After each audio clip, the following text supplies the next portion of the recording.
Hey everyone, tonight we're settling into the quiet comfort of a simple cup of tea. You might have one next to you right now, a warm ceramic mug cradled in your hands, steam ghosting into the air. It's a universal symbol of calm, of conversation, of a gentle pause in a busy day. But the journey of those dried leaves to your cup is a sprawling, quiet epic of monks, merchants, and empires.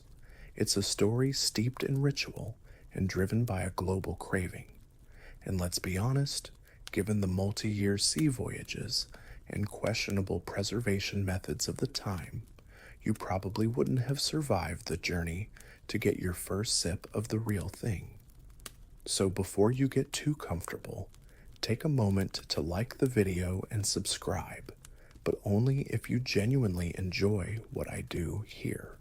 As always, I'd love to see where in the world you're listening from and what time it is for you.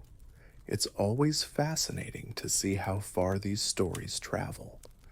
Now turn down the lights, turn on a fan for some gentle noise, and let's begin tonight's journey together. Your journey begins not in a cozy tea house, but on a mountainside shrouded in mist. The air is cool and damp against your skin, and the earth beneath your simple sandals is soft and dark. You're in the highlands of ancient China, perhaps in the Yunnan or Sichuan province, where the very concept of tea is being born. Here, it is not a beverage of leisure, but a plant of purpose. You see it growing wild, a sturdy, dark green shrub with glossy leaves, known as Camellia sinensis. For centuries, this plant has been a part of the landscape and a part of the lives of the people who live here. You don't think of it in terms of black tea or green tea. Those distinctions are a world away. To you, it is simply cha. You watch the monks from the nearby monastery, their movements slow and deliberate as they pluck the tender new growth, the top two leaves and a bud.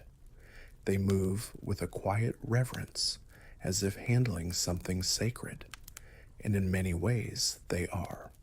The story they tell is of the Emperor Shennong, the divine farmer who was boiling water under a tree thousands of years ago when a few leaves drifted down into his pot. He drank the resulting infusion and found it refreshing, restorative. It's a simple story, a myth perhaps, but it holds the seed of the entire history to come. In your village, the leaves aren't always brewed. You see your elders pound them into a paste with garlic, ginger, and salt to be eaten with rice, a bitter, bracing vegetable, or they are boiled into a thick, medicinal soup to ward off fatigue and sharpen the mind. You might even see a traveling scholar chew on a raw, fresh leaf to stay awake during his long journeys through the mountain passes. A bit different from adding a splash of milk and 2 sugars, isn't it? This is tea in its most elemental form, a food, a medicine, a stimulant. The great innovation, the one that begins to transform tea into the drink we know, is the process of drying. Leaving the leaves to wilt and wither in the sun, you notice, changes their character. But it's the application of heat that truly unlocks their magic. At first, it's about preservation, making the leaves last through the winter. You watch as villagers pan fire the fresh leaves in large woks. The heat stops the natural process of oxidation, fixing the leaves in their green state. The resulting drink is vibrant, grassy, and much less bitter than the raw leaf. This is the ancestor of all green teas. But there are other methods being discovered, slowly, perhaps by accident. Historians still debate whether the methods for processing tea were a sudden stroke of genius or a slow, centuries-long evolution of trial and error. Was it a batch of leaves left out too long, forgotten in the damp air, that first began to oxidize and turn dark? When this spoiled batch was heated and brewed, the flavor was entirely different, deeper, richer, with notes of malt and fruit. This was the beginning of what the world would later call black tea. You see these experiments play out. You smell the changing aromas on the air, the clean, vegetal scent of the firing woks, and the sweet, almost honey-like fragrance of the oxidizing leaves. It's a far cry from just dunking a paper bag in hot water for 3 minutes. That kind of shortcut here would probably get you exiled to a mountain with no tea at all. For now, this knowledge is a regional secret. The processes are refined within temple walls and in remote mountain villages. Monks, with their scholarly patience, become the first true tea masters. They perfect the art of plucking, withering, rolling, oxidizing, and firing. They discover that the slightest change in any step, a little more heat, a little less air, can create a completely new taste. It is they who elevate tea from a rustic folk remedy to a refined art form. They find that the drink aids in their long hours of meditation, providing focus without the jittery agitation of other stimulants. The tea ceremony in its earliest form is born in these quiet, contemplative spaces. It is a ritual of mindfulness, a way of being present in the moment. And for now, it is a secret, held close in the misty peaks, waiting for the world to come knocking. The Tang dynasty will soon rise, and with it, tea will begin its first great journey, leaving the mountains and flowing into the very heart of Chinese culture. The secret of the mountains could not be contained forever. As the Tang dynasty rises, unifying China and ushering in a golden age of culture and commerce, you find yourself swept along with the currents of change. You travel down from the misty peaks, following the caravans that carry the newly precious leaves. The world opens up before you, a landscape of bustling canals, sprawling cities, and the magnificent capital, Chang'an. And everywhere you go, tea is there.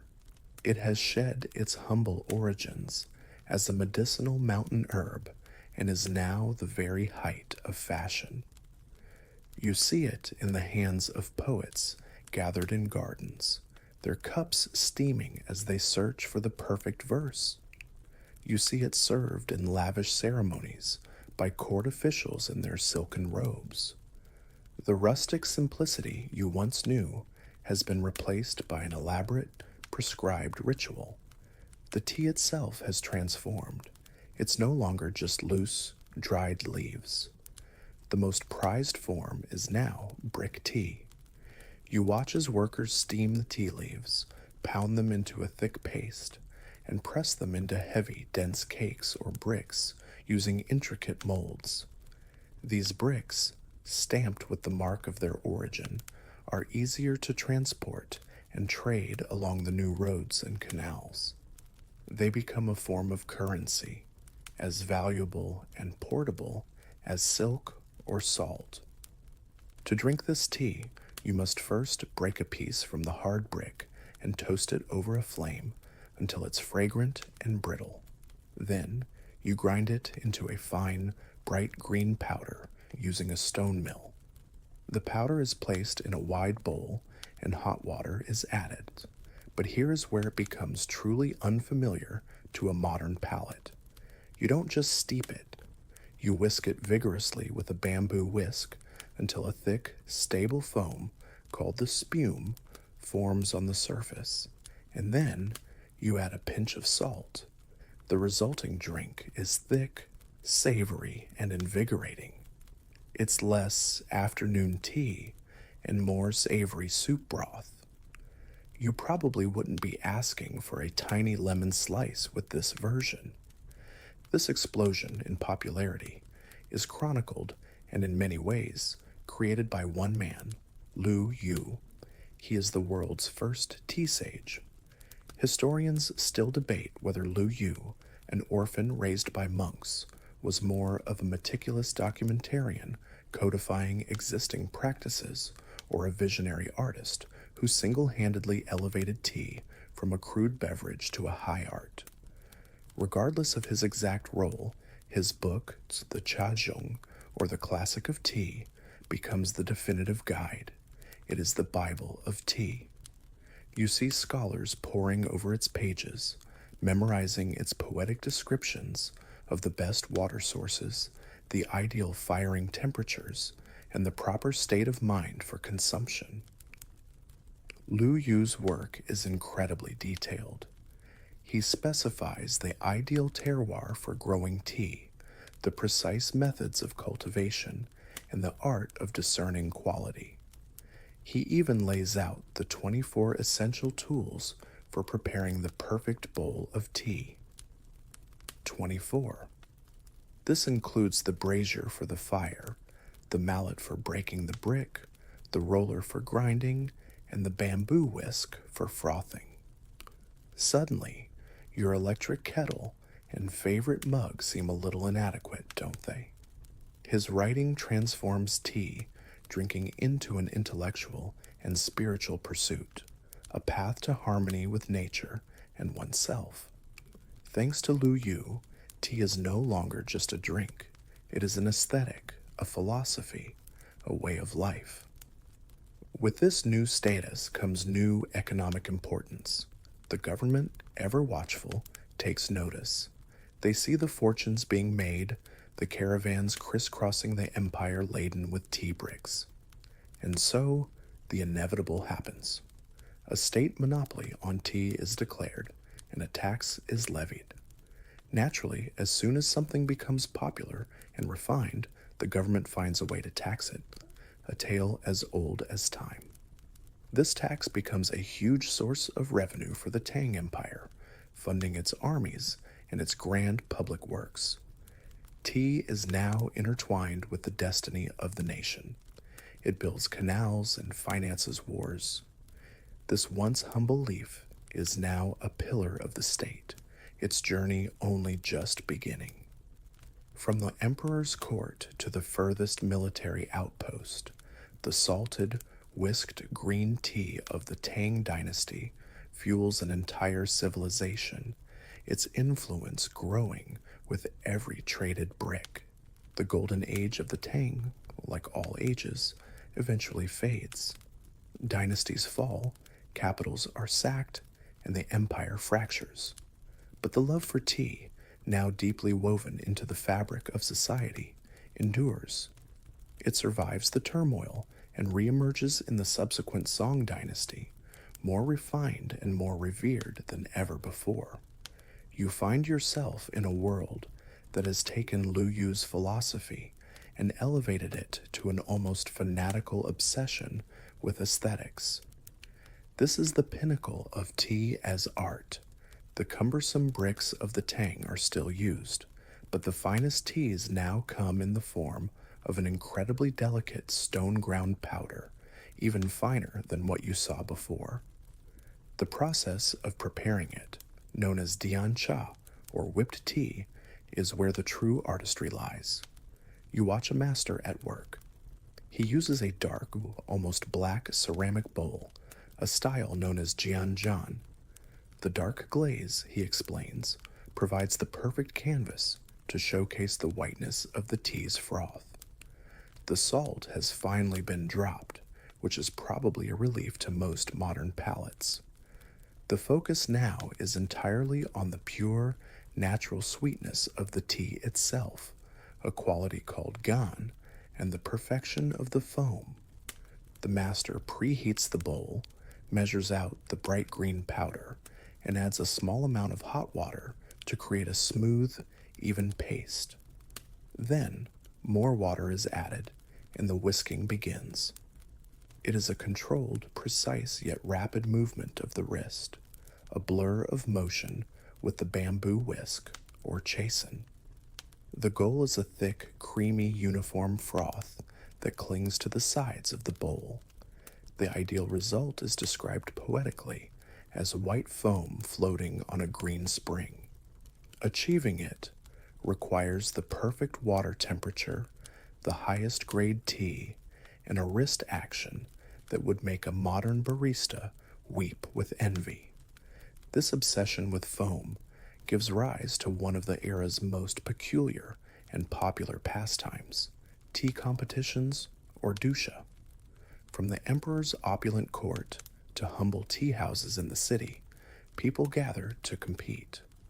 You find yourself in the tense, quiet atmosphere of one such competition. Participants are judged on two things: the taste and aroma of their tea, and more importantly, the quality and endurance of their foam. It was the ultimate ancient flex. Forget showing off your new horse. The real status symbol was being able to whip up a foam so perfect it could hold calligraphy. The judges would take a sliver of bamboo and draw a character or a simple image in the foam. The winner was the one whose foam was so dense and stable that the drawing remained visible the longest. Historians and cultural scholars still debate whether the intense focus on the aesthetics of tea during the Song dynasty was a genuine spiritual pursuit rooted in Zen Buddhist principles of mindfulness, or if it became a form of competitive social signaling, a way for the elite to display their wealth, taste, and considerable leisure time. As you watch a wealthy merchant sweat with concentration, whisking furiously to defeat his rival, you can see evidence for both arguments. It is at once a moment of intense meditative focus and a public performance of status. This entire intricate world of whipped tea is being watched. Japanese monks traveling to China to study Buddhism are captivated by this ritual. They see in it a perfect expression of Zen principles: harmony, purity, respect, and tranquility. They absorb every detail: the powdered tea, the bamboo whisk, the dark bowls, the philosophy of mindfulness, and they will carry it all back to Japan, where it will be preserved and refined into the Japanese tea ceremony, or chanoyu, an art form that remains remarkably true to its Song dynasty origins even today. For now, you are at the apex of China's classical tea culture. It seems like this complex, beautiful world of whipped green tea will last forever. But beyond the borders, the political winds are shifting. The Mongol hordes are gathering strength. Their rise will bring an end to the Song dynasty, and with it, this entire era of tea. The coming Ming dynasty will overthrow the Mongols, and in a wave of nationalism, will reject this foreign-influenced tea culture. They will favor a simpler method, one that will change everything, and in its simplicity, finally prepare tea for its long journey to a continent that has never even heard its name, Europe. The age of the whisk is ending, and the age of the teapot is about to begin. The world of whipped froth and tea competitions, for all its beauty, was fragile. When the Mongol armies swept across China, the Song dynasty collapsed, and with it, the intricate culture it had nurtured. After a century of Mongol rule under the Yuan dynasty, a new native Chinese dynasty rises, the Ming, and the first Ming emperor, Hongwu, is a man of humble origins, a former peasant and monk who is deeply suspicious of the elaborate elite customs he associates with the past. He wants to build a new China, and that includes a new relationship with tea. You are now living in this period of dramatic reform. The old ways are being swept aside, and then in 1391, the emperor issues a decree that shakes the tea world to its core. He bans the production of compressed brick and powdered tea entirely. The thousand-year-old tradition of grinding, whisking, and frothing is outlawed by imperial edict. All tribute tea, the finest tea in the land, must now be presented in a simple, loose-leaf form. Imagine waking up one day to discover the government has banned espresso, effective immediately. All coffee must now be drip brewed. The cultural shock is immense. An entire industry of artisans, tools, and rituals is rendered obsolete overnight. Historians still debate the true motivation behind the Hongwu Emperor's sweeping tea decree. Was it a practical measure to crack down on the corruption and counterfeiting rampant in the tightly controlled brick tea trade? Or was it a symbolic, nationalistic act to erase the customs of the past and restore what he considered a more authentic and humble Chinese practice closer to the tea's ancient origins? Whatever the reason, the result is a complete revolution. After centuries of 24-piece toolkits and foam art competitions, the new method is put leaves in a pot, add hot water. It was a revolution in convenience, the 14th century equivalent of inventing instant noodles. This new method requires new tools. The wide, open bowls of the Song dynasty are ill-suited for steeping loose leaves, and so you witness the birth of an object that will become synonymous with tea for the rest of time, the teapot. In the city of Yixing, in Jiangsu province, potters discover a unique local clay, xisha, or purple sand. This clay is dense, porous, and unglazed. When shaped into a small teapot and fired, it has the remarkable ability to absorb the oils and flavor compounds of the tea brewed within it. Over months and years of use, the pot itself becomes seasoned, subtly enhancing every new pot of tea. You handle one of these new Yixing pots. It feels warm and organic in your hands, its surface slightly rough. The potters explain that a well-used pot is a treasure. They say an old, perfectly seasoned pot can eventually brew a flavorful tea with just hot water, the memory of 1,000 past steepings held within its very clay, which sounds wonderful until your friend, who only drinks smoky, potent lapsang souchong, borrows the pot you've dedicated to delicate floral white tea. A friendship-ending event, surely. This new, simplified form of tea takes hold across China. Different regions begin to experiment with the loose leaves, creating the categories we know today. Green teas are still pan-fired to prevent oxidation, but in the Wuyi Mountains of Fujian, producers let the leaves wilt and oxidize partially before firing, creating a new category, oolong tea. Others let the leaves oxidize fully, creating the dark, rich brew that the Chinese call hong cha, or red tea. This is the tea that will one day be known in the West as black tea. The stage is now perfectly set. The tea of China is simple, portable, and brewed in a pot, a form recognizable and easily adoptable by any culture. And just as this transformation is complete, you begin to hear stories from the southern port cities of Guangzhou and Macau. Stories of strange, tall ships with huge white sails, crewed by men with pale skin and round eyes. They are merchants and missionaries from a place called Europe. They have come for silk and porcelain, the treasures of the Orient. They have no idea that the greatest treasure of all is a simple dried leaf that they have yet to even taste. The first tentative contact is about to be made, and the world will never be the same. The tall ships are no longer just a rumor. They are a reality, anchored in the harbor of Macau, their foreign flags snapping in the humid coastal air. You are there in the bustling, chaotic port, a place where two worlds collide.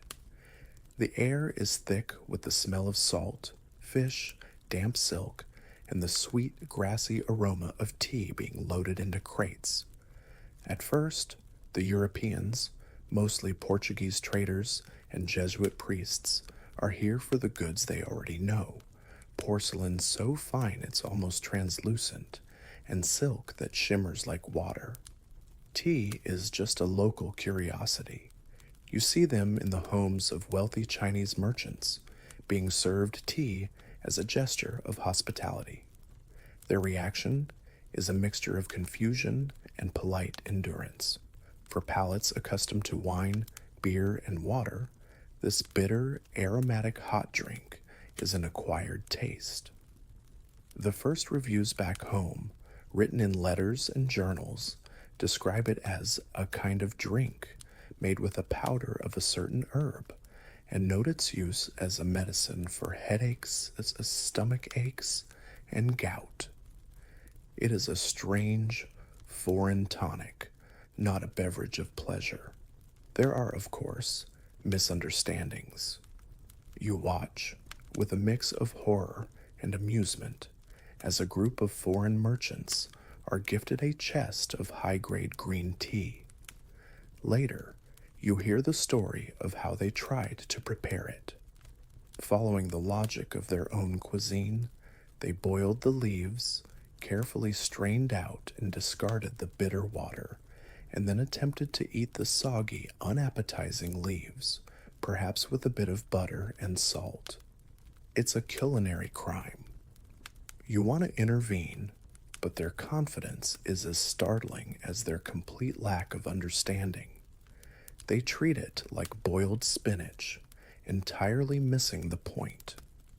For nearly a century, tea remains a minor commodity, a novelty item brought back to Lisbon in small quantities. The Portuguese have the connections, but they don't see the potential. It is the Dutch who will change everything. As the 17th century dawns, the Dutch East India Company, the formidable VOC, muscles its way into the Asian trade routes, establishing a major trading post in Batavia, now Jakarta. They are aggressive, organized, and have a brilliant sense for what will sell. The Portuguese may have been the first to say hello to tea, but it was the Dutch who saw it and immediately thought, cha-ching. You see the shift in the ports. The Dutch ships are larger, their merchants more systematic. They establish a reliable trade route from the Fujian province, the home of the oolong and black teas that you saw being developed. It is here that a fascinating linguistic split occurs, one that will echo down the centuries. A fascinating debate among linguists and historians revolves around whether the world has two different words for tea. In the port of Amoy, in Fujian, the local Hokkien dialect pronounces the character for tea, cha, as te, te. The Dutch pick up this pronunciation and carry it with them across the oceans. This is why in English it is tea, in French the, in German tea. But in other parts of China, like the port of Guangzhou, the Mandarin and Cantonese pronunciation is cha. This version travels over land, along the Silk Road, which is why in Persian it is che, in Russian chai, in Hindi chai. The very word for tea becomes a map of its journey.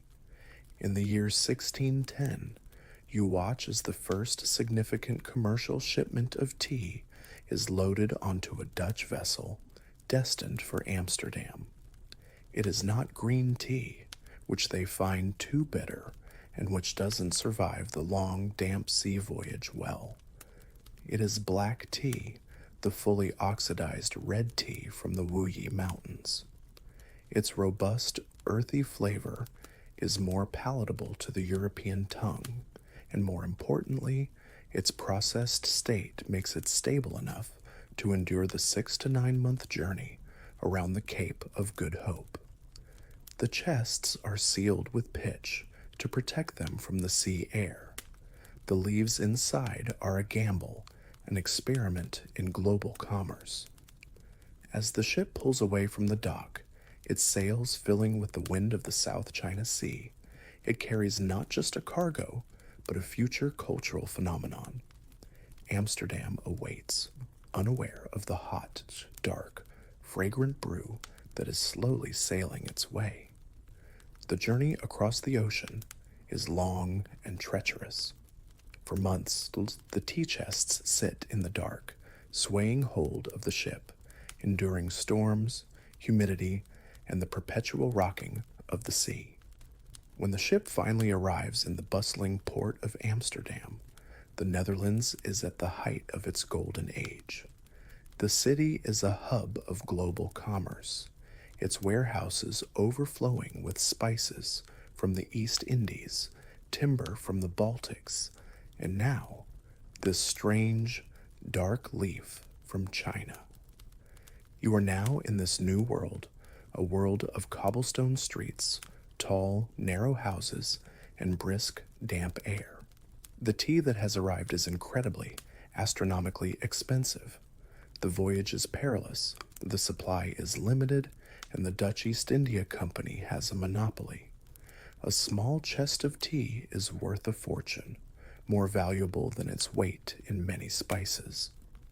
You could trade it for fine furniture, a piece of land, or a commissioned portrait. It is not a grocery item, it is a financial asset. You don't just drink it, you list it in your will. Because of its price, tea is first introduced not as a simple beverage, but as a powerful medicine. You see pamphlets written by esteemed physicians circulating through the wealthy merchant class. They praise tea as a miracle cure. It is claimed to purify the blood, expel gravel from the kidneys, and vanquish heavy dreams. It was the 17th century equivalent of a wellness blog promoting a new superfood, but with much more expensive marketing. These medical endorsements give the wealthy the perfect excuse to spend lavishly on this new import. They aren't just indulging, they are investing in their health. From the pharmacy, tea quickly migrates to the parlor. You find yourself in the elegant drawing room of a wealthy Amsterdammer's home. The women of the house, dressed in silks and lace, gather for a new social ritual, the tea party. But this is nothing like the mindful, solitary practice of a Chinese monk or the raucous tea competitions of the Song dynasty. This is a performance of status. The hostess proudly displays her tea set, tiny, delicate porcelain cups with no handles, imported from China at staggering cost. The teapot, also porcelain, is the centerpiece. Serving tea becomes a theatrical event. If your porcelain wasn't from the kilns of Jingdezhen, was it even really tea? The social pressure was probably enough to counteract any of the tea's supposed calming effects. The taste is also adapted. The bitter, astringent notes of the black tea are immediately tempered with another expensive, imported luxury, sugar from the Caribbean plantations. The Dutch add milk as well, creating a milder, richer drink that is far more suited to their tastes. And because the cups are so small and the tea is so precious, the ritual involves multiple pourings. This leads to the invention of a uniquely European piece of tea equipage, the slop bowl, a vessel kept on the table for guests to politely dump their cold dregs before receiving a fresh, hot pour. Historians still debate the primary driver of tea's initial spread through European high society. Was it the genuine belief in its medicinal properties, heavily promoted by doctors who were often invested in the Dutch East India Company? Or was it purely conspicuous consumption, a way for the wealthy to showcase their access to rare, exotic goods and differentiate themselves from the lower classes. As you watch a duchess delicately sip her sweetened milky tea from a cup that costs more than a farmer's yearly wage, you suspect the answer is a bit of both. The fashion spreads from the Netherlands to the salons of Paris, where it is embraced by the French aristocracy as the height of chic. It becomes the drink of intellectuals and socialites. But across the channel, on a cloudy, damp island, the English are late to the party. They are a nation of ale drinkers and increasingly coffee drinkers. Coffee houses are the noisy, male-dominated centers of commerce and political debate. Tea, for the moment, is a strange continental fad, but in 1662, a royal marriage is about to change everything. A Portuguese princess, Catherine of Braganza, will sail to England to marry King Charles II, and in her dowry, among chests of treasure and spices, she will bring a small casket of tea. She has no idea she is about to ignite her adopted country's greatest and most enduring love affair. The age of tea in Europe has dawned, but the British Empire of tea is yet to be built. You cross the English Channel, leaving the refined salons of the continent behind. You arrive in England, a nation of rolling green hills, persistent drizzle, and a powerful thirst for ale and coffee. It is 1662. In the smoky, boisterous coffee houses of London, men gather to debate politics, gossip, and strike business deals over cups of thick, dark coffee. Tea is, at best, a footnote, an obscure and wildly expensive remedy sold by the ounce in apothecaries. But a royal ship has just docked, carrying Catherine of Braganza, the new Portuguese queen for King Charles II, and in her personal luggage, she has brought her own supply of tea. When the new queen requests her daily cup, the court takes notice. At first, it's a novelty, this strange, warm, non-alcoholic drink that the foreign queen prefers. But royalty sets the trend. If the queen had started collecting decorative rocks, the entire aristocracy would have suddenly developed a passion for geology.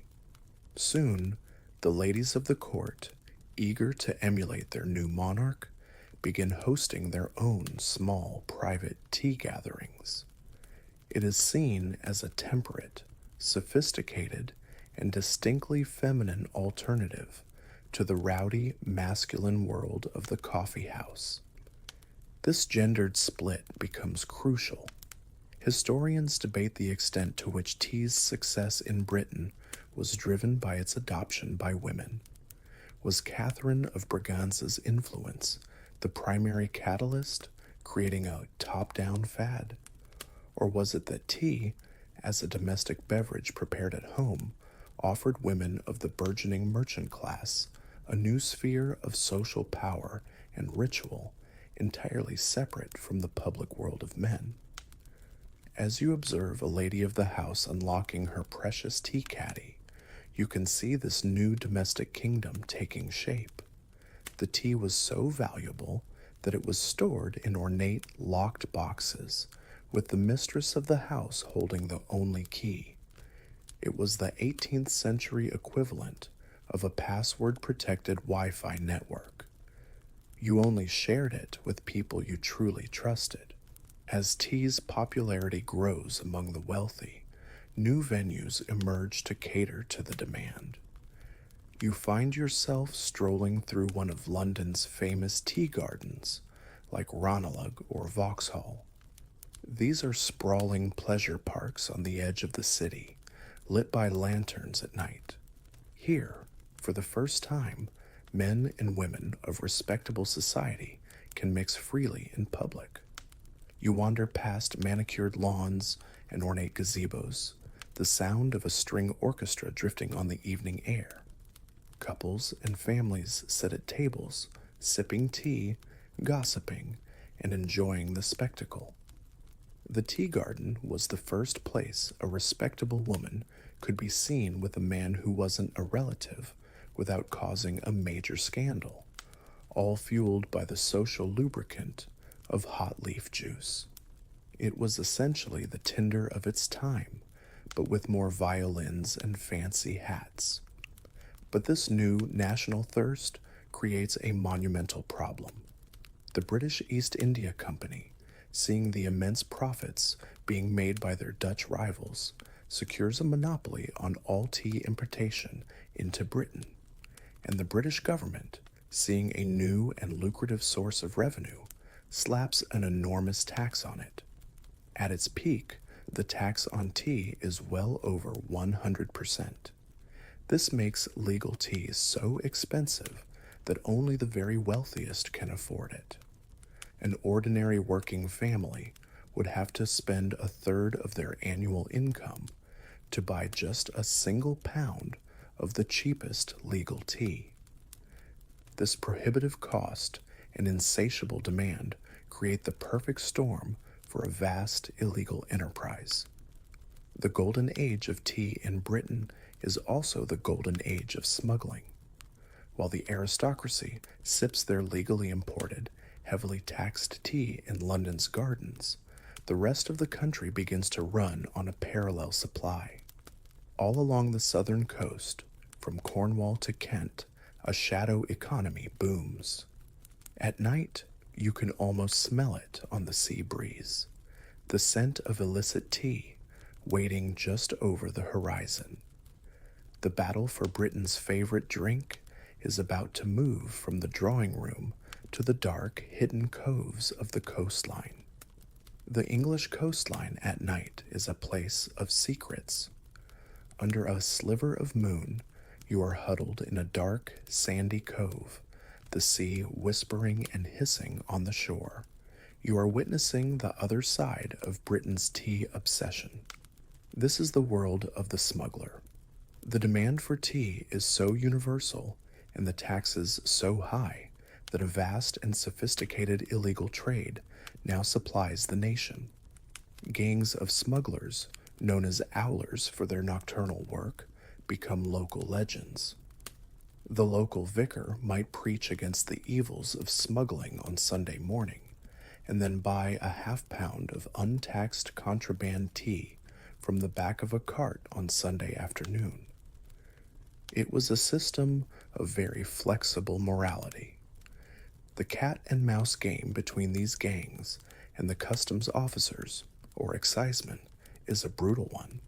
But the real danger to the average tea drinker wasn't always a midnight raid. It was the tea itself. To stretch their profits, smugglers and unscrupulous dealers would adulterate the tea. You had to be very careful where you got your brew. Your cup of finest bohea might be cut with dried leaves from the sloe or ash tree. Less pleasant additions included iron filings for weight, and sometimes dried sheep's dung was used to mimic the color and texture of certain tea leaves. It gives a whole new meaning to the phrase, a complex earthy flavor profile. This tension over tea and taxes wasn't just a domestic issue. It boiled over in Britain's American colonies. When the government tried to enforce a tax on tea to help fund the near-bankrupt British East India Company, the colonists resisted. You watch from the docks of Boston in 1773 as anger turns into action. A group of colonists, disguised as Native Americans, board the trading ships and heave 342 chests of tea into the harbor. It is the world's most expensive and politically significant cup of salt water, a dramatic act of defiance that shows you should never get between people and their beverage of choice. Eventually, the British government realizes its strategy has failed. In 1784, the Commutation Act drastically slashes the tax on tea from over 100% to a manageable 12.5%. The move is a stroke of genius. Legal tea is suddenly cheaper than smuggled tea. The smuggling trade collapses overnight, and tea finally becomes affordable for all classes of society. Now, tea truly conquers Britain. It fuels the workers of the Industrial Revolution who stream into the new factories. Historians and economists still debate tea's role in this era. Was the combination of tea's mild stimulant, the cheap calories from sugar, and the nutrients from a splash of milk a beneficial proto-energy drink that helped workers endure grueling 14-hour days? Or was it a meager comfort, a cheap and often inadequate substitute for more nutritious foods like bread and beer? Either way, its place is secured. From the finest porcelain in the Queen's palace to the simple earthenware mug in a factory worker's cottage, tea is the drink that binds the nation. It marks the time of day, fuels conversation, soothes troubles, and welcomes guests. The long, gentle journey is nearly complete. From a mythical emperor's cup in ancient China, through the monasteries and palaces of dynasties, across treacherous oceans to the parlors of Europe and the coves of England, the humble leaf of Camellia sinensis has found its final universal form. It sits now in your own cup, a quiet, everyday miracle, a history of the world in a single, steaming cup. And so, the story comes to a gentle close. The journey is over. Let the images of the past, the misty mountains, the silken courts, the tall ships on a dark sea, begin to soften and fade from your mind. Let them dissolve like sugar in a warm cup. Feel the weight of your body sinking comfortably into your bed, a feeling of safe and heavy stillness. Release the details of the day, the plans for tomorrow. They can wait. They are not for now. Now is only for quiet, for rest. Your only task is to feel your breathing, a slow, steady rhythm, like a gentle tide washing in and out, in and out. Each breath carries you a little further away, a little deeper into comfort. The gentle noise of the fan is just the sound of the world whispering its lullaby, a soft and steady hum that reassures you all is well. There is nothing left to do, nothing to think about. There is only this moment of peaceful transition as you let go completely and allow yourself to drift into a deep and restorative sleep. The quiet is here. The rest is yours. Hey friends, tonight we're shutting down the endless scroll, the algorithmically curated universe on your phone, and trading it for a universe that is infinitely more vast and for a very long time completely silent. We're exploring how the very first astronomers, without telescopes, without computers, without even a decent thread count for their blankets, began to map the sleepy turning sky. It's a story about finding patterns in the chaos and trying to make sense of our tiny place in a silent, sprawling cosmos. And let's be honest, you probably wouldn't have survived this. Not because of a charging mammoth, but because the sheer, crushing boredom of a world without Wi-Fi's would have done you in. A fun fact to ponder as you drift off. So before you get too comfortable, take a moment to like the video and subscribe, but only if you genuinely enjoy what I do here. And for a bit of fun, drop your location and local time in the comments. It's always fascinating to see where everyone is settling in from. Now, turn down the lights, turn on your fan for some gentle white noise, and let's begin tonight's journey together. You are not an astronomer. The word doesn't exist yet. You are a farmer, a hunter, a member of a small community huddled together against the vast, breathing darkness of the prehistoric world. The sun has set, and the fire in the center of your settlement has dwindled to a soft, orange heart, casting flickering shadows that dance and retreat. The air is cool and clean in a way that modern lungs can barely comprehend, thick with the smell of damp earth, wood smoke, and the faint, grassy scent of the hides you're wrapped in. Your toolkit for tonight's work is refreshingly simple: your eyes, your memory, and a healthy dose of not having anything else to do after the sun goes down. You walk to the edge of the settlement, away from the low murmurs and the crackling embers. Here, the darkness is absolute. It's a physical presence, a heavy blanket that quiets the world. But above you is a sight of impossible, staggering beauty. The sky isn't black. It's a shimmering, silver-dusted tapestry, so thick with stars that the darkness behind them is just a suggestion. The Milky Way is not a faint, hazy band you might glimpse on a camping trip. It is a brilliant, churning river of light, a celestial road that dominates the heavens. You can see colors up there: faint blues, soft reds, a dazzling array of whites. Your job, your purpose in this moment, is not one of scientific inquiry. It's about survival. You don't call it data. You call it remembering not to starve. For generations, your people have known that the sky is a clock, a calendar, a map, and you are one of its keepers. You walk towards a clearing where a series of large, rough-hewn stones stand in a deliberate arrangement. They are cold and ancient to the touch. During the day, you watch the sun.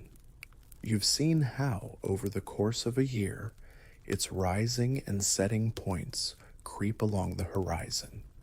You've helped place the markers that show when the days are longest, signaling the height of summer, and when they are shortest, a warning that the harshest part of winter is coming.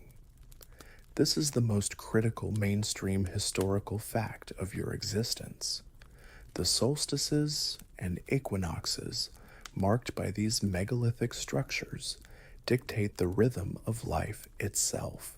They tell you when to plant your precious grain, when to hunt the migrating herds, when to prepare for the long, cold nights. There's no app for this, no notification to tell you the solstice is approaching. There's just the sky and the slow, creeping realization that things are changing. But the sun is gone. The night belongs to the moon and the stars. The moon is easier. Its cycle is short, obvious. You see it wax from a sliver to a brilliant, pockmarked face, and then wane back into nothing. You see how its light affects the animals, how it governs the tides in the distant sea you've only heard about in stories. Some nights, the elders say the moon is unhappy, a poor time to hunt or travel. This belief, this early form of celestial omen reading, is a strange and tangential detail of your life. It's not about the physical properties of the moon, but its perceived mood, an early whisper of the astrology that will dominate sky gazing for millennia. It's a detail that shows you're not just observing, you're relating. You're building a relationship with the cosmos.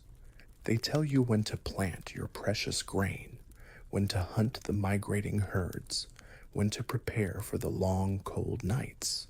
There's no app for this, no notification to tell you the solstice is approaching. There's just the sky and the slow, creeping realization that things are changing. But the sun is gone. The night belongs to the moon and the stars. The moon is easier. Its cycle is short, obvious. You see it wax from a sliver to a brilliant, pockmarked face, and then wane back into nothing. You see how its light affects the animals, how it governs the tides in the distant sea you've only heard about in stories. Some nights, the elders say the moon is unhappy, a poor time to hunt or travel. This belief, this early form of celestial omen reading, is a strange and tangential detail of your life. It's not about the physical properties of the moon, but its perceived mood, an early whisper of the astrology that will dominate sky gazing for millennia. It's a detail that shows you're not just observing, you're relating. You're building a relationship with the cosmos. You look away from the moon to the fixed patterns of the stars. You don't know their names, not the ones that will be written down in books centuries from now. You have your own names, your own pictures. That bright cluster isn't Orion, it's the Great Elk. That curving line of stars isn't the handle of the Big Dipper, it's the fisherman's spear. These are the stories you tell your children, mnemonics woven into myth to help them remember the sky. You notice that as the seasons change, as you move from planting time to harvest, different star pictures dominate the night. The great elk is a winter hunter, while the fisherman's spear only appears in the sky during the warm summer months. You sit on a smooth, cool rock, the one your grandfather sat on, and his father before him. And you wonder if it's just about the barley and the elk. The elders speak of the gods walking these paths in the sky. They say the sun is a chariot, the moon a silver boat. Are these stones just a calendar, or are they a temple, a place to honor these celestial beings? You are living inside a great, open academic debate. Historians still argue whether these first great calendars, like Stonehenge or Newgrange, were purely practical agricultural tools, or if they were massive sacred spaces dedicated to cosmic gods, their alignments designed as much for ritual and worship as for tracking the seasons. To you, the line is blurry. Is there a difference between praying for a good harvest and knowing when to plant the seeds? It all feels like the same act of survival, of hope, of staring into the vast, silent night and asking for a little help. You pull your wool wrap tighter. The air is getting colder. Your task is done for now. You have watched, you have remembered, and you have confirmed that the universe is, for one more night, still in its proper place. The centuries turn over as slowly and silently as the stars themselves. The memory of cold stone and damp earth fades, replaced by something new. You are still a watcher of the sky, but your world has changed. The small settlement has become a city, a sprawling labyrinth of baked mud brick and fired clay. You stand not in a clearing, but atop a ziggurat, a colossal man-made mountain of a temple that strains towards the heavens. Below you, the city of Babylon hums with a life that is organized, complex, and loud. But up here, on the highest tier, there is a reverent silence. The air is warm, dry, and smells of dust and incense. Your role has changed too. You are no longer a farmer trying to guess the seasons. You are a priest scribe, a specialist. This is your life's work, sanctioned and funded by the king himself. Your tools are no longer just your eyes. You have a plumb line to measure vertical angles, a water clock to mark the passage of time, and most importantly, you have the stylus and the clay tablet. You sit with a damp, smooth slab of clay in your lap. It's cool against your knees. In your hand is a sharpened reed stylus. This is your tablet. Its storage is immense, but its refresh rate is terrible, and it weighs a ton. You certainly can't scroll on it, but you can and often do Drop it on your foot. Tonight, your focus is on the shimmering wanderers, the planets. You know them well. You know the fiery red of Mars, the brilliant, steady light of Jupiter, and the dazzling beacon of Venus, the queen of the sky. Unlike the fixed stars that form the familiar backdrop of the great elk or the fisherman's spear, these lights move. They drift nightly against the star field, following a specific narrow path through the heavens. Your task, dictated by generations of predecessors, is to meticulously record their positions. You press your stylus into the wet clay, forming the delicate wedge-shaped marks of cuneiform. On the 15th day of the month of Arisamnu, Venus disappeared in the west, remaining absent for 2 months and 6 days, and on the 21st day of the month of Tebetu, Venus appeared in the east. This is painstaking, methodical work. Night after night, year after year, you and your colleagues are building one of history's first great scientific databases. This systematic cataloging of the sky is a foundational fact of your era. By tracking the path of the sun, moon, and planets, you are defining a celestial highway, a band across the sky that you divide into 12 distinct segments. Each segment is marked by a prominent constellation: the Ram, the Bull, the Twins. You have created the zodiac. It is not for telling fortunes in a newspaper column.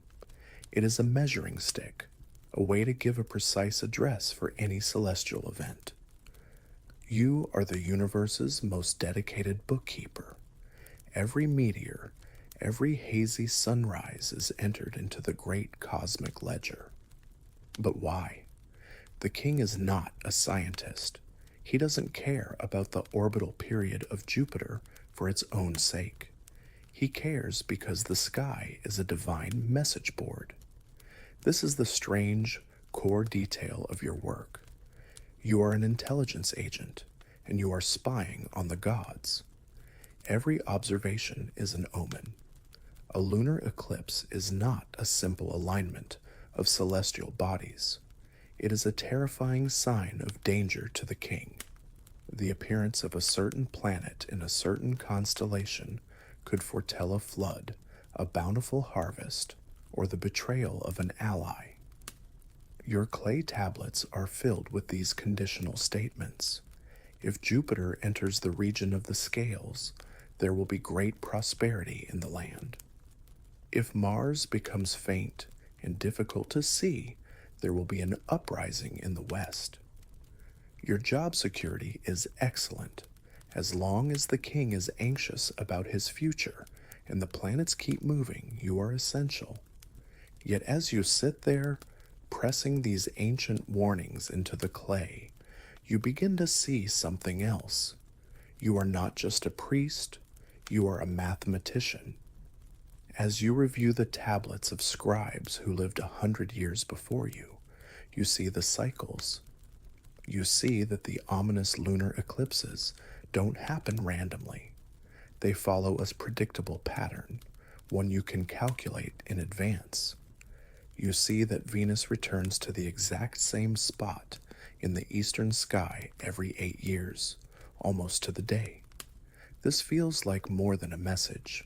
It feels like a machine, a giant, complex clockwork of repeating numbers and ratios. A part of you is awed not by the message from the gods, but by the underlying order of the system itself. And here, in the quiet of the Babylonian night, you are at the center of another great scholarly debate. Historians still argue about the primary motivation for this explosion of astronomical knowledge. Was it driven entirely by the religious, state-sponsored demand for astrological omens? Or was this the birthplace of a genuine scientific curiosity, a desire to understand the mathematical mechanics of the universe that was hiding just behind the veil of divination?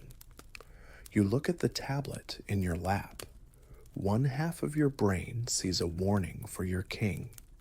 The other half sees a beautiful, predictable equation playing out in real time. You don't have the words for it yet, but you can feel the tension between faith and physics. For now, you simply do your job. You make the marks in the clay, a faithful record of the turning sky, and send the tablet down to the archives, where it will join thousands of others, a silent library of the movements of heaven. The clay tablets rest in their dusty archives, their wedge-shaped secrets sleeping in the dark. But their knowledge is not dead. It is copied, translated, and carried, a fragile intellectual flame passed across deserts and seas. The flame now burns brightly in a new place, and you are its new guardian. You are no longer in the dusty confines of a ziggurat. You sit with your peers in a sun-drenched marble colonnade, the sound of gentle debate mixing with the distant cries of gulls. The prevailing idea, the one championed by the great thinker Aristotle, is one of profound elegance. This is the mainstream historical fact that shapes your entire worldview. The universe is geocentric. The Earth, our Earth, is stationary, unmoving, the center of everything. And why wouldn't it be? You don't feel the ground rushing beneath your feet. You see the sun, moon, and stars revolving serenely around you. Around the Earth, you envision a series of nested, invisible crystalline spheres.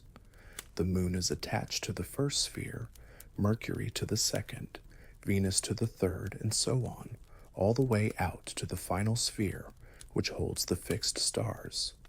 It's a perfect, tidy system. The heavens are eternal and unchanging, made of a fifth element, the ether, while the earth below is a place of messy, chaotic change.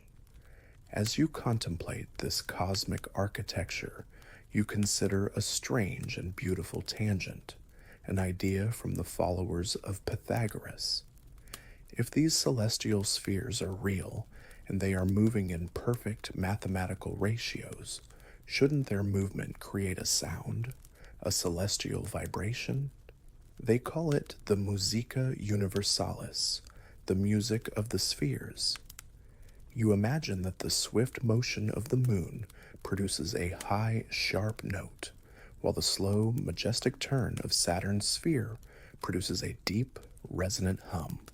Together, all the spheres combine to create a constant, perfect, silent symphony. It's the universe's first lo-fi chill beats to relax and just study to, with the unfortunate caveat that it's too perfect for clumsy human ears to perceive. The idea is unprovable, but it captivates you. It suggests that the cosmos is not just a machine, but a work of art. But the model, for all its philosophical beauty, has a problem. A few of the wanderers, the planets, don't cooperate. Mars, in particular, is a troublemaker.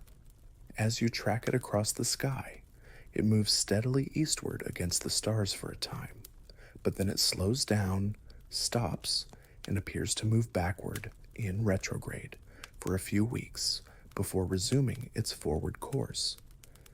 How can a planet attached to a perfectly rotating sphere move backward? It makes no sense. In the library, you come across the writings of a thinker from Samos named Aristarchus. He proposes a solution that is as daring as it is absurd. He suggests that the Earth is not the center. He suggests that the Earth is just another planet, and that all the planets, including ours, are in fact circling the sun. You read the scroll again. The sun is the center. The Earth moves. The idea is staggering. It would explain the retrograde motion of Mars quite simply. It's just an illusion created as the faster-moving Earth overtakes Mars in its orbit. But the implications are too vast. It would mean the universe is unbelievably large. If the Earth travels in a giant orbit around the Sun, then our viewing angle on the stars should change throughout the year, and the nearby stars should appear to shift their position against the distant ones. You and everyone you know has looked for this stellar parallax, and no one has ever seen it. This is the great academic debate of your time. You discuss it with your colleagues. The idea of a sun-centered cosmos is clever, but it feels wrong. It violates common sense. And without the proof of parallax, it's just speculation. Your comments section is a literal plaza filled with arguing philosophers, and they are not gentle with their feedback. And so, the idea is mostly rejected. Historians still puzzle over why Aristarchus's heliocentric model, which was essentially correct, was so thoroughly dismissed for the next 1,400 years. Was it truly the lack of evidence? Was it the immense philosophical weight of Aristotle's authority? Or was the comfort of placing humanity at the very center of the cosmos simply too powerful an idea to abandon? It's the ancient equivalent of shouting the right answer at a game show on TV. You know you're right, but nobody can hear you, and the prize goes to the other guy. You choose the path of reason and evidence. You choose the earth-centered model. You roll up the scroll of Aristarchus and put it away. The retrograde motion of Mars is still a problem, but it's a problem of geometry, not a crisis of cosmic location. You and your contemporaries decide that the task is not to reinvent the universe, but to refine the model you have, to save the appearances. You must find a way to make a planet move backward while still going forward on a perfect, earth-centered sphere. The challenge is set, and it will require a new level of geometric genius to solve. The task before you is immense. The goal is clear. You must save the elegant, earth-centered universe from the messy, uncooperative reality of the planets. The retrograde motion of Mars is not just a curiosity. It is a direct challenge to the perfection of the heavens, and it must be answered with the purest tool you have, geometry. You spend your days in study, surrounded by diagrams drawn in the sand or on wax tablets, the air thick with the murmur of calculation. And then a breakthrough arrives, an idea so ingenious it feels like a divine revelation. This idea will become the bedrock of astronomy for the next 14 centuries. The mainstream fact you now embrace is the epicycle. The concept is explained to you, and you sketch it out, your mind racing. It's a model of beautiful complexity. First, you draw a large circle around the Earth. This is the planet's main path, its orbit called the deferent.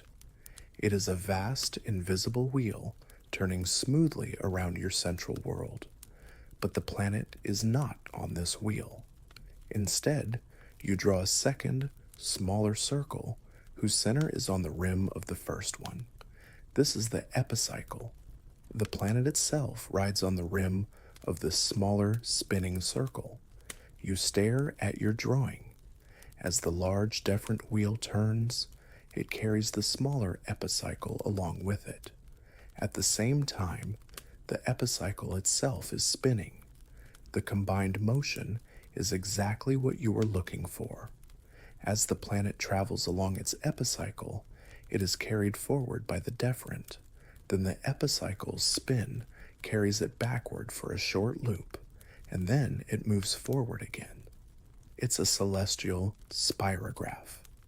It's a cosmic Rube Goldberg machine of breathtaking elegance, and it perfectly explains retrograde motion without ever abandoning the central, unmoving Earth.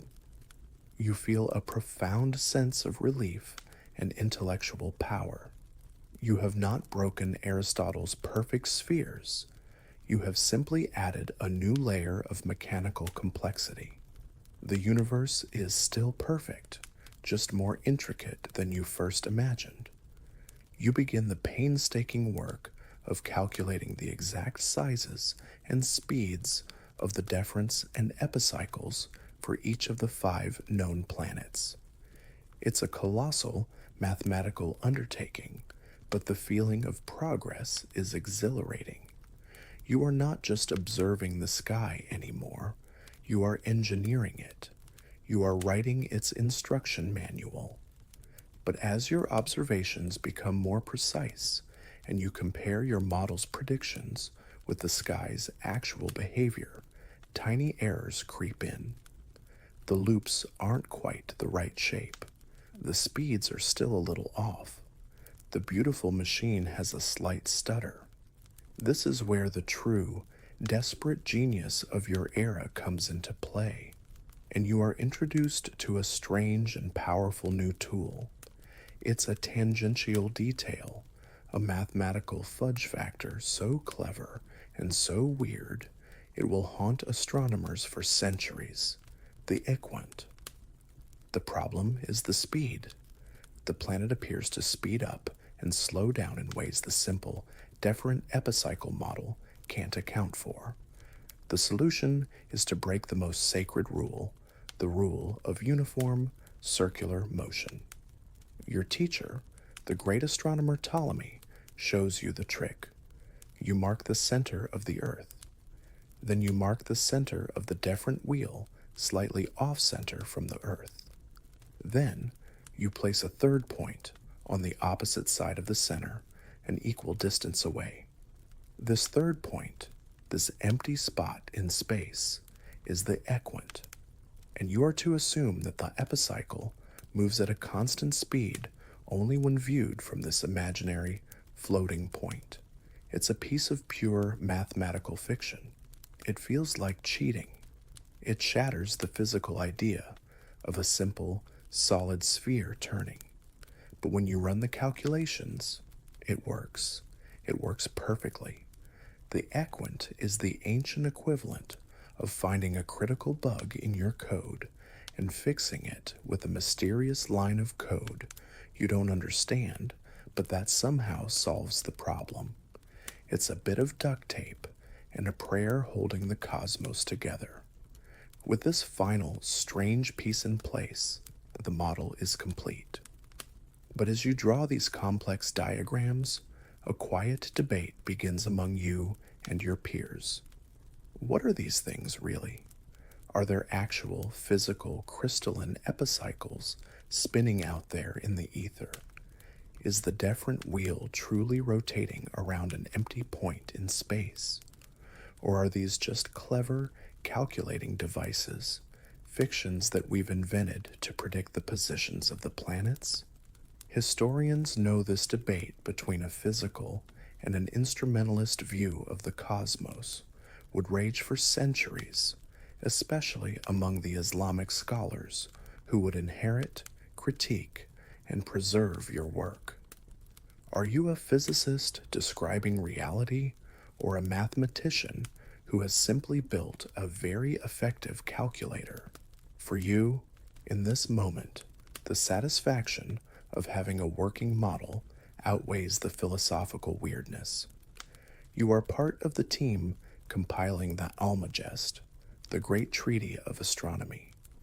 It is a masterpiece of 13 books containing star catalogs, trigonometric tables, and the full mathematical instructions for the deferents, epicycles, and equants of every planet. It is the single most important scientific text for over 1,000 years. It predicts the motions of the heavens with stunning accuracy. It is a system so successful, so powerful, that it will feel like the final word. You close the final chapter, confident that you have truly, finally, charted the sleepy night sky. The universe is a complex and slightly strange machine, but you have the blueprints. And at its center, calm and secure, is home. The great book, the Almagest, is finished. It is the definitive statement on the cosmos. But books can burn, libraries can fall, and empires can turn to dust. As centuries pass, the western half of the Roman world fractures, and the clear, bright light of Greek philosophy dims into a long twilight. The marble colonnades grow silent, but knowledge is resilient. It's a seed. It can lie dormant for a season, waiting for fertile ground, and it finds that ground in a new empire, a new center of learning. Your reality shifts. You are no longer in a world of Greek papyrus and Roman rule. You are in Baghdad, the vibrant, sprawling heart of the Islamic Golden Age. The air here is scented with spices and perfumes, and the sound of the city is a rich symphony of merchants, scholars, and artisans. You work in the House of Wisdom, a library and academy that has become a magnet for all the knowledge of the world. Here, texts from Greece, Persia, and India are gathered, translated, and studied with a burning intensity. You are a scholar, an astronomer, and your most revered text is a priceless Arabic translation of Ptolemy's work, which you call Almagest, the greatest. Your job is not simply to copy it. Your job is to verify it. This is the mainstream historical fact of your time. You are not a passive recipient of knowledge. You are an active and critical participant. You hold a device of gleaming brass, an astrolabe. It is an intricate web of plates and pointers, an analog computer for the heavens. With it, you can measure the altitude of stars, tell the time, determine your location, and even cast a horoscope. It's the original smartphone, and its battery never dies.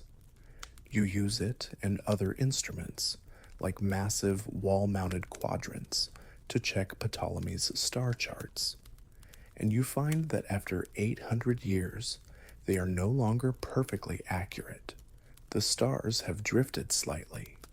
So you embark on a grand project to create new, better star charts, and in the process, you give the stars the names that will stick for 1,000 years: Aldebaran, Rigel, Betelgeuse, Altair. You are refining the ancient data. But as you work, something bothers you deeply. It's Ptolemy's equant, the imaginary point in space. To your mind, which values both physical reality and philosophical purity, it is an ugly stain on a beautiful theory, a ghost in the machine, a celestial cheat. You cannot accept that God would build a universe that runs on a mathematical trick. This philosophical revulsion becomes a driving obsession for you and your colleagues at great observatories, like the one at Moraga. This leads you to a strange and wonderfully clever invention, a tangential detail of pure geometry known as the Tusi couple. You draw it out, marveling at its simplicity. A small circle rolling perfectly around the inside rim of a larger circle that is exactly twice its diameter. As the inner circle rolls, a point on its edge moves back and forth in a perfect straight line. It's a mathematical magic trick, a way to create linear motion from two simple circular motions. And with this tool, you can redesign the entire Ptolemaic system. You can build a new model for Mars that creates its retrograde loop without ever using the dreaded equant. You have restored the principle of uniform circular motion. You feel a sense of profound accomplishment. You haven't overthrown Ptolemy, you have perfected him. Your goal was never to tear down the classic car, but to restore it to a flawless factory condition, even if that original design was built on a flawed premise. The central academic debate of your world is no longer about whether the earth moves. That idea is still considered absurd. The debate you have in the courtyards of Baghdad and Damascus is about which geocentric model is true. Is it Ptolemy's original, functional, but philosophically ugly model? Or is it your new, more complex, but philosophically pure model, free of mathematical ghosts? You are not a revolutionary. You are a restorer, meticulously fixing the cracks in the foundation of the known universe. And here, modern historians find one of their most tantalizing mysteries. They still fiercely debate the influence of this work. Centuries later, in a different part of the world, a man named Nicholas Copernicus will use a mathematical device in his sun-centered model that is identical to your Tusi couple. Did he somehow have access to an Arabic text or a Latin translation describing your work? Or did two brilliant minds, separated by centuries and cultures, independently invent the exact same elegant solution to a similar problem? The paper trail grows cold, leaving the question forever hanging in the air. For now, you are satisfied. You have taken the greatest work of astronomy ever created, and you have made it better. You have polished its gears and exercised its phantoms. The model is more complex, yes, but it is also more beautiful, more worthy of the divine architect who built the heavens. The earth is safe, the earth is still, and the cosmic clockwork, now fully restored, turns in perfect, silent harmony around you. The intricate brass astrolabes are polished and stored. The scrolls and books, filled with the perfected mathematics of a geocentric cosmos, begin another journey. This time, they travel north, across the sea to a continent that is slowly reawakening. The knowledge that was born in Greece, archived in Babylon, and refined in Baghdad, now finds its way into the cold stone halls of new universities in Italy, Poland, and Germany, and you are there to receive it. You sit in a chilly room, a thick woolen robe wrapped around you, the only light coming from a sputtering candle and the gray light of a European afternoon.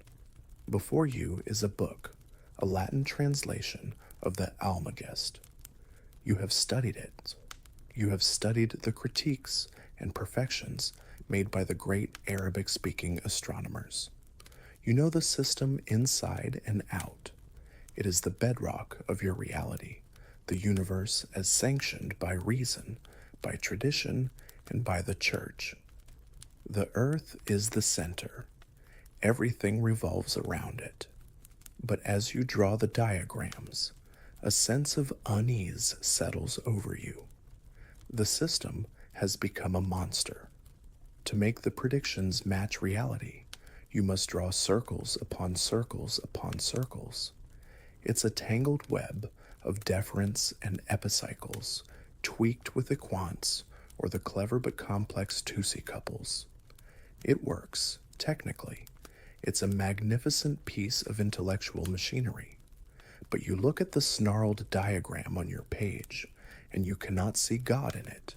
You see a kludge, a desperate, complicated fix for a problem that maybe, just maybe, stems from a flawed first assumption. The system is like a piece of legacy software, passed down for generations. Everyone knows how to use it, but no one wants to admit it's built on a fundamentally broken operating system. One night, driven by this deep dissatisfaction with the aesthetic ugliness of the cosmos, you dare to try something different.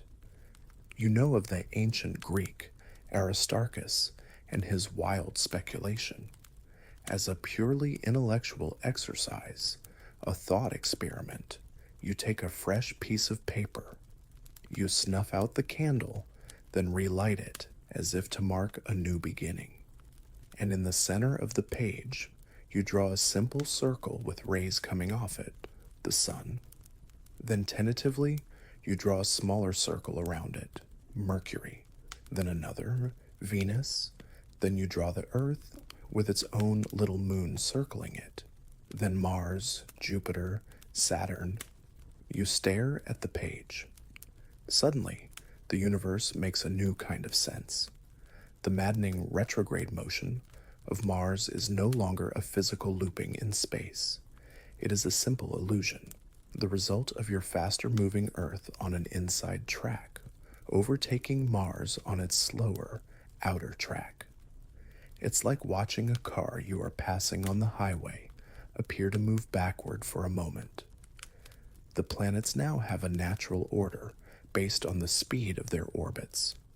The tangled mess of epicycles designed to explain retrograde motion simply dissolves.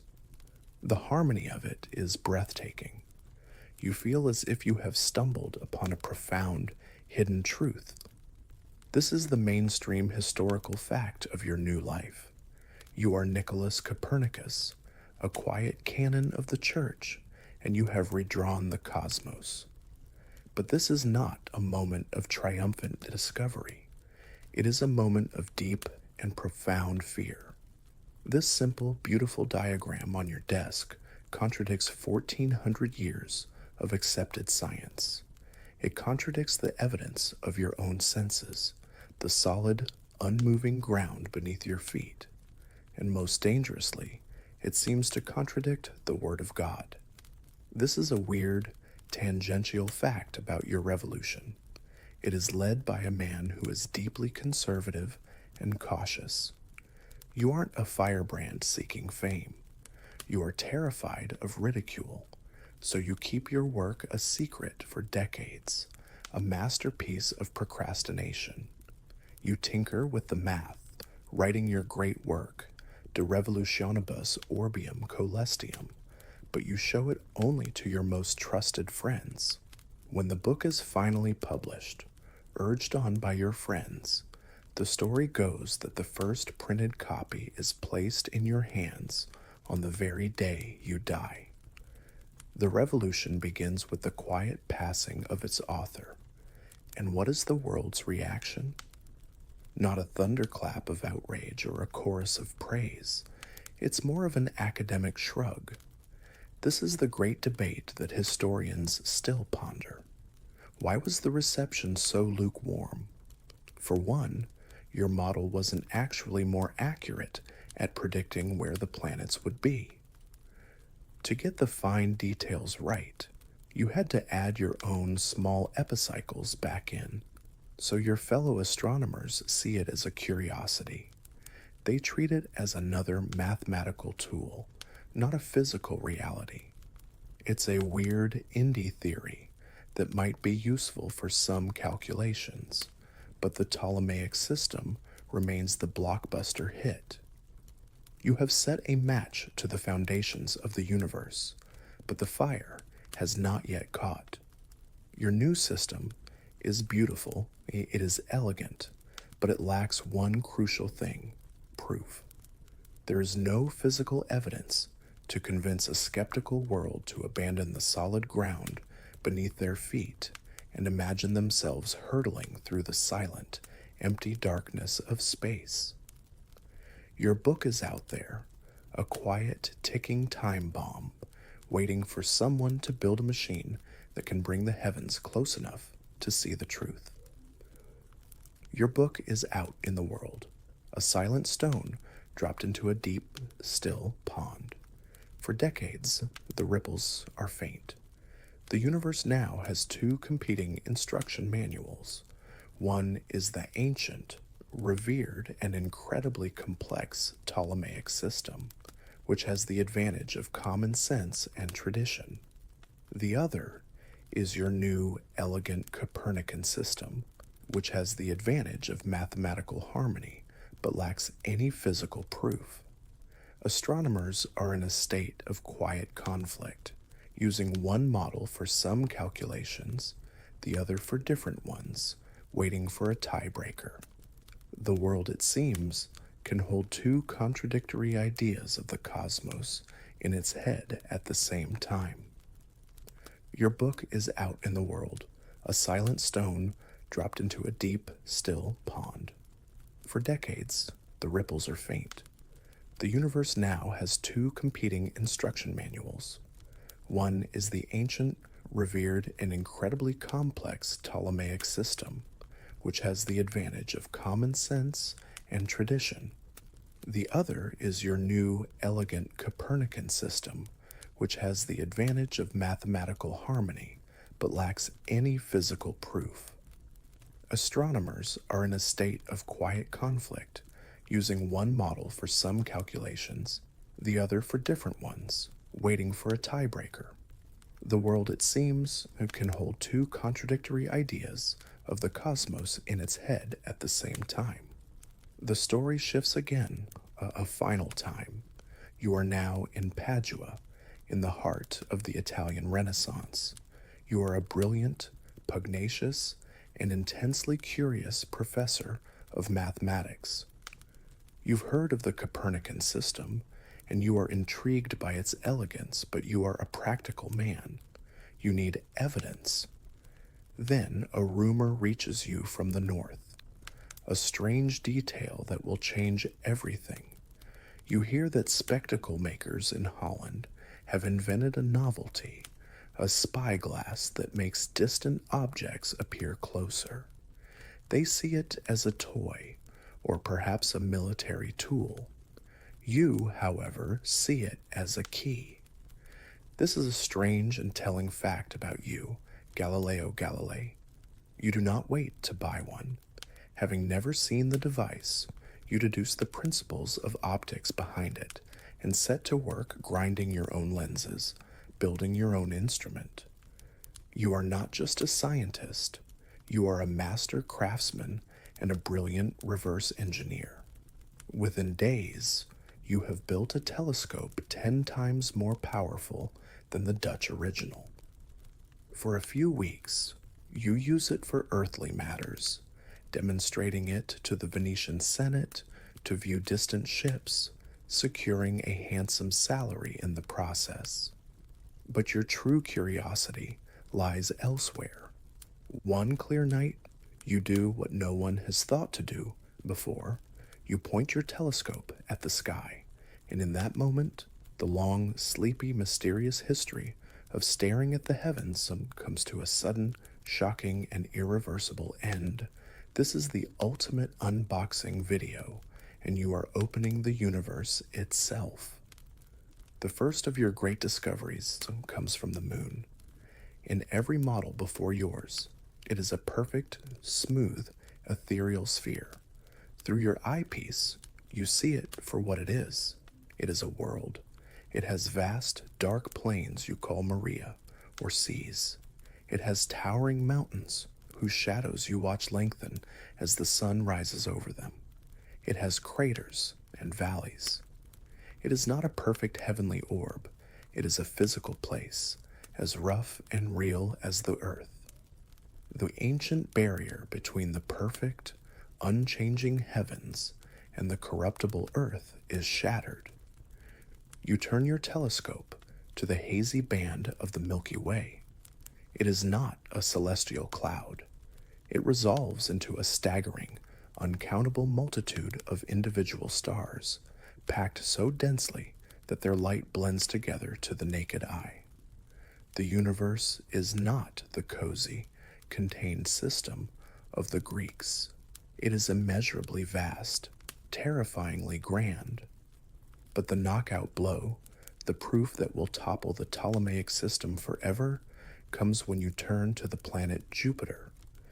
You see the bright planet, and next to it, 3 tiny, faint stars in a perfectly straight line. The next night you look again.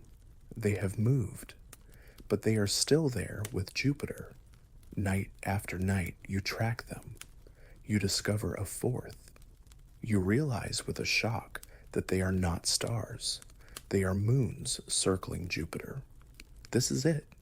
You have found celestial bodies that are definitively, undeniably not orbiting the Earth.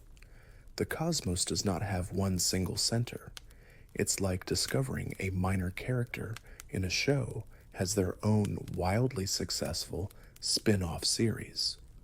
The entire plot of the universe has just changed, so you quickly publish your findings in a short, explosive book called Siderius Nuncius, the Starry Messenger. It makes you the most famous scientist in Europe overnight. You follow it up with one more critical discovery. By observing Venus over many months, you see that it goes through a full set of phases, like the moon. Your understanding of geometry tells you this is impossible in the Ptolemaic system, but is perfectly explained if Venus orbits the sun. The proof is now on the table, but this is where the final great academic debate of our story ignites: the Galileo affair. The conflict, as historians now understand it, was not a simple battle of science versus religion. It was a complex human struggle over authority, personality, and the interpretation of truth. Many church astronomers were fascinated by your discoveries, but your evidence created a crisis. If the earth moves, how does one interpret scriptures that speak of a fixed earth and a moving sun? Who has the authority to decide? You argue that the Bible tells us how to go to heaven, not how the heavens go. But you are not a patient or diplomatic man. You are sarcastic and brilliant, and you mock your opponents in print. The debate spirals out of your control, escalating from a scientific argument to a legal battle. In another era, it might have been a vicious war of angry essays and subtweets. In yours, it ends in a trial by the Inquisition. You are an old man now, under house arrest for the rest of your days, forced to formally recant the certainty that the earth moves. But it is too late. The secret is out. You cannot uninvent the telescope. The moons of Jupiter cannot be unseen. The long, ancient journey is over. The sky, which your ancestors saw as a tapestry of gods and omens, which the Babylonians catalogued, which the Greeks tried to constrain in perfect circles, has finally been charted. The earth is a planet. The planets orbit the sun, and the silent, sleepy night sky has been revealed as a place of infinite, breathtaking, and beautiful complexity. Relaxation section. And now, the journey is over. The debates are silenced. The telescopes are capped. All the brilliant, anxious minds of the past have faded into history, their work complete. Let the image of that vast, starry cosmos fill your mind, but let it be a gentle image now. Let the uncountable stars of the Milky Way blur into a soft, soothing river of light. The crisp, focused points of Jupiter and its dancing moons can soften now, becoming just a gentle glow in the darkness. Feel the weight of your own body, still and secure in your bed. Unlike the world of Galileo, your world is not being upended. Your ground is solid. Your place is safe. The air you breathe is calm and steady, in and out. Let the complexity of the epicycles and the deference dissolve into simple, slow, turning circles. A gentle cosmic rhythm, a slow, silent dance. There are no more problems to solve, no more proofs to be made. The night is not a puzzle, it is a blanket. The darkness behind your eyes is a peaceful, welcoming space. All the striving and the searching of the past has led to this quiet moment of rest. Your own small part of the universe is now at peace. Let your thoughts drift and fade like distant stars, becoming smaller and fainter until they disappear into the deep, comfortable quiet. There is nothing left to do but rest. Good night.